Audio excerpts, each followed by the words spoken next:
Citisson.info, l'audioguide des œuvres d'art publiques.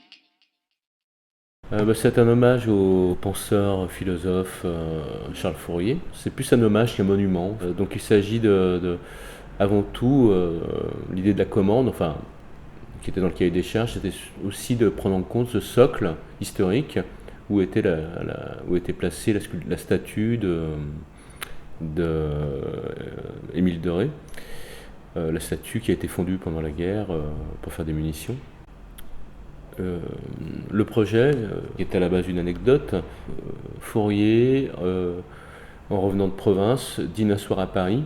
Bon, pour le dessert, achète une pomme, prend une pomme, il dînait avec Brillat-Savarin.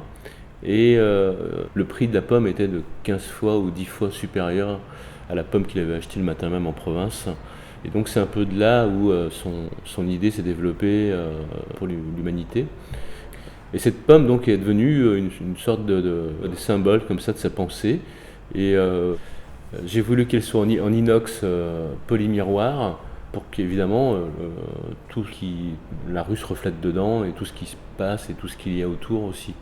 Et, et comme sur cette pomme il y a un planisphère qui est représenté, j'ai trouvé ça assez beau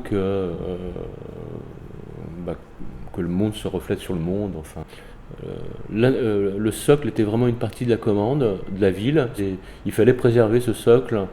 Donc l'idée était vraiment de reprendre l'harmonie du monde tel que le pensait Fourier, de le ramener sur l'harmonie des couleurs entre elles, des couleurs complémentaires et secondaires, des couleurs, un socle au milieu, des couleurs qui font varier son aspect extérieur, cette pomme au-dessus.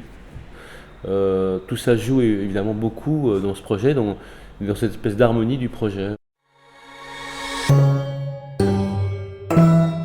Citisson.info, l'audioguide des œuvres d'art publiques.